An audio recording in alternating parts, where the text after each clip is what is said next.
This story is called Lighthouse by Milk with Pulp. Chapter 1. The Wheel. Amity yawns for the millionth time today. Her insomnia has become more of a nuisance in the past few days. She rubs her eyes and rests her head on the desk. She is sure that her mother won't mind her resting for a moment. Son of a bitch! Is it too much to ask for 5 minutes? Hello. Welcome to the Blight's Palisman. Amity groans. She would rather scratch her eyes out than call upon another dead ancestor of some lonely fool. Wow, Mittens, is that any way to greet our customers? Edric teases. Amira leans over the counter and pulls a flower from behind Amity's ear, then places it in her sister's hair. Yeah, brighten up, Mittens, before you scare the people away. Amity frowns. The dark bags under her eyes look heavier in the dim light of the main lobby. Okay, scram you two, before I send a ghost to haunt you. The twins run from the room, Mock screaming, making sure to slam the door behind them. Amity places her head back on the counter to save her a few moments of sleep before someone comes along to interrupt her. She hopes this insomnia ends tonight. As if on cue, Amity is laying in bed, staring at the ceiling. She had just checked her phone for the time. It's 2:30 a.m., and she doesn't foresee herself sleeping anytime soon. Amity kicks the covers off and trudges down the stairs to the kitchen for some tea. She sits on the counter, lazily sipping away at the tea, marketed to put you to sleep guaranteed. She may need her money back. Desperate for more than an hour of sleep tonight, Amity sneaks into her parents' bathroom to swipe her father's sleeping pills. For her to do something like stealing from her parents is telling of the situation. The youngest Blight sits on her bed, reading the label of the pill bottle twice before swallowing a pill. She stares at her ceiling with the glow-in-the-dark stars, hoping to get a good night's rest. She opens her eyes to a gray world? Maybe a world covered in thick fog? Amity isn't sure what she stumbled upon, but she keeps walking to find any sort of answer. She calls out to the thick fog, without reply, but not too long later she sees a faint light in the distance. Amity feels the hair stand on the back of her neck. It's the same feeling when she encounters a demon trying to free itself into the human realm. Nevertheless, she persists.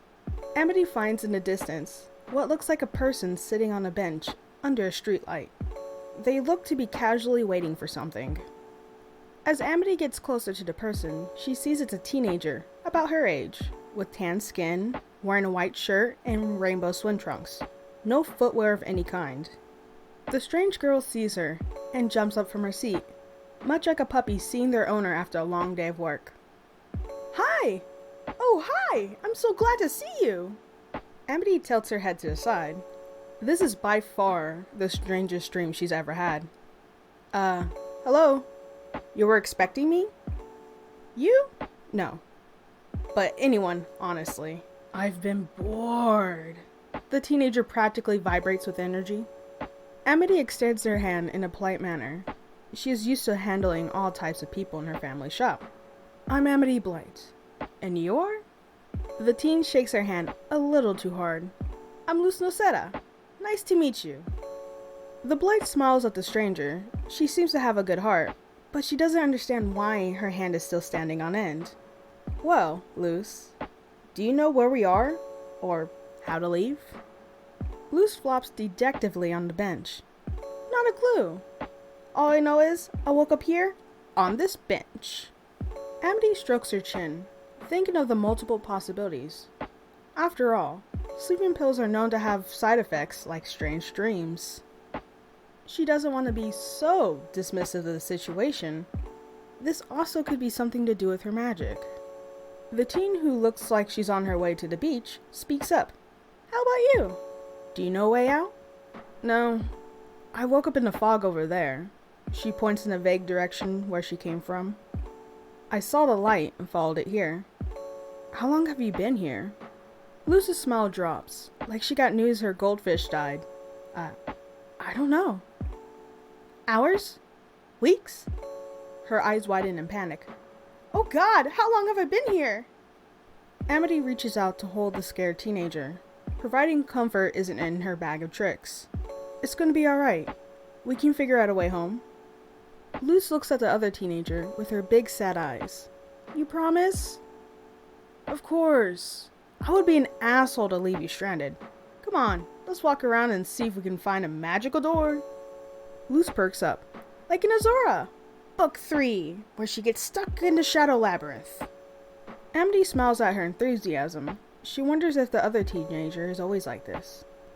Or when she goes to the Whispering Woods to retrieve the Staff of Wisdom. Remember how it said she had to fight through dense fog and shadow creatures?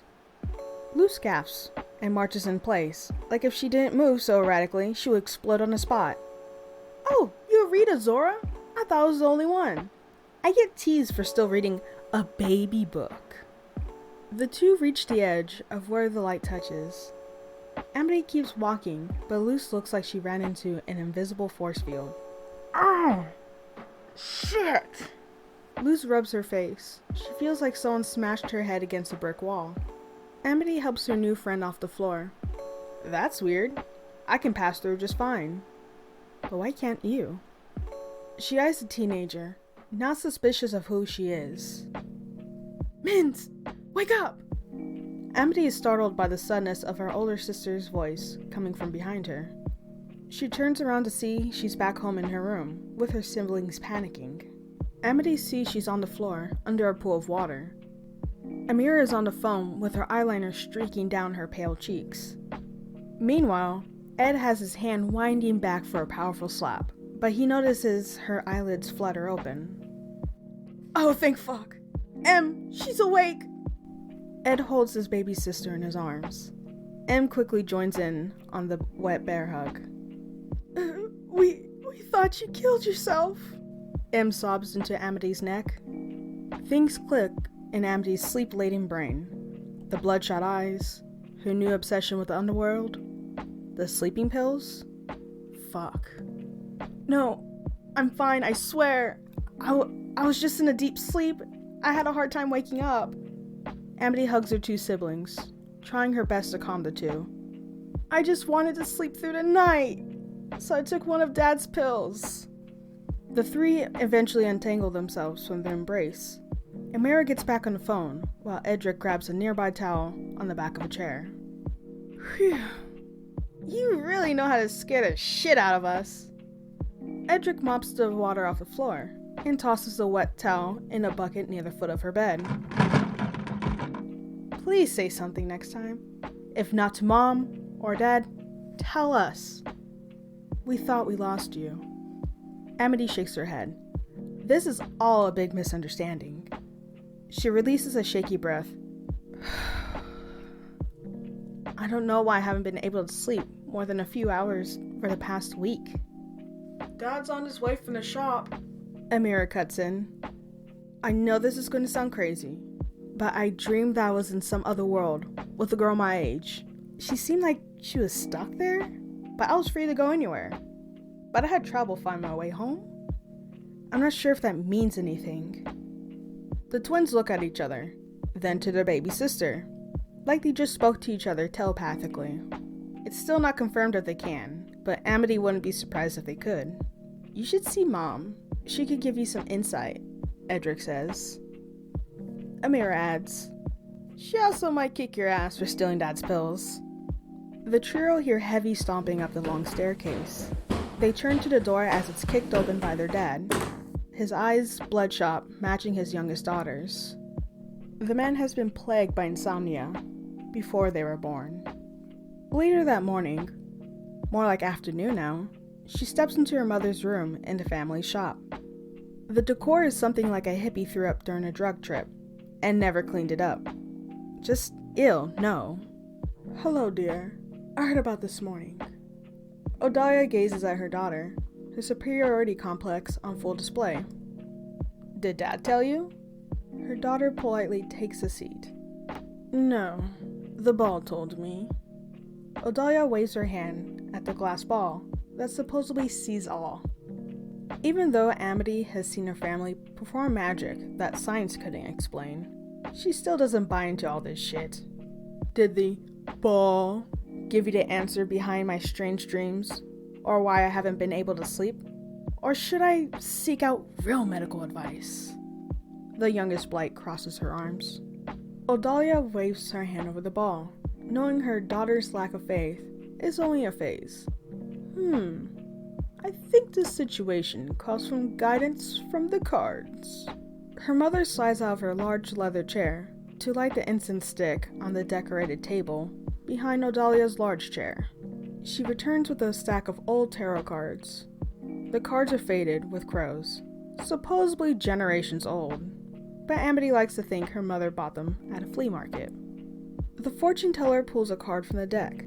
She places it face down at the top of the reading. She then draws 5 other cards, neatly placing them face down on a table, each evenly spaced out.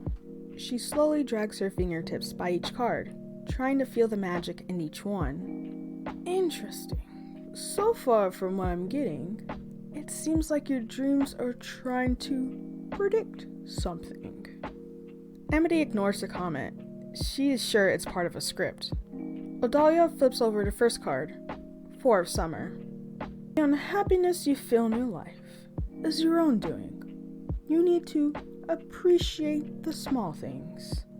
Amity glares at her mother. She feels insulted that her problems are because some cosmic asshole said it's her fault. The next card is flipped. Princess of Spring. You need to stop trying to fool yourself into being anything but you. This card is telling me you are acting like another person to fit in with the world around you. Dahlia taps the top of the card before flipping it over. I know what this one is from the energy. It's the moon card. Means yes, Amity, these dreams have a purpose. They were given to you specifically. You have a duty to carry out. Only you can carry out. The elder flips the card, revealing the moon. Now the reading is starting to feel less like a stupid card game and more like someone is peeking inside of her subconscious. She doesn't like this sickly feeling pulling in her stomach. This situation is wrong? The oracle, sensing her daughter's discomfort from the last card, takes a calming breath. She knows her child will overcome the upcoming trials. She flips over the next card, the one that reminds her of an old friend who has long passed. What would the moon be without the wonderful stars? This one says, happiness is soon coming your way. You're finding your way in life. Ultimately, your true purpose for living on this plane of existence. Odalia stares at her daughter proudly. I can see it too. You've been growing slowly into this beautiful young woman. I watched you cry in fear of the darkness to being able to channel your power, to call the other side, to bring comfort to loved ones. The elder loves all of her children, but Amity has been harder to raise, since the power over death tends to damage the psyche. She'd much rather deal with the twins going through puberty again. Here we go. The last one. She flips the card, the wheel. Looks like the future is full of optimism and hope. I'm glad. You need more optimism after spending hours talking to dead relatives begging to be revived. Maybe now that she knows what she's looking for, the young Blight can finally catch up on some well-deserved sleep after her midnight seance. Yeah, things are starting to look bright for Amity. How much of a fool she is for believing those fancy poker cards. Amity's sleepless streak returns with a vengeance.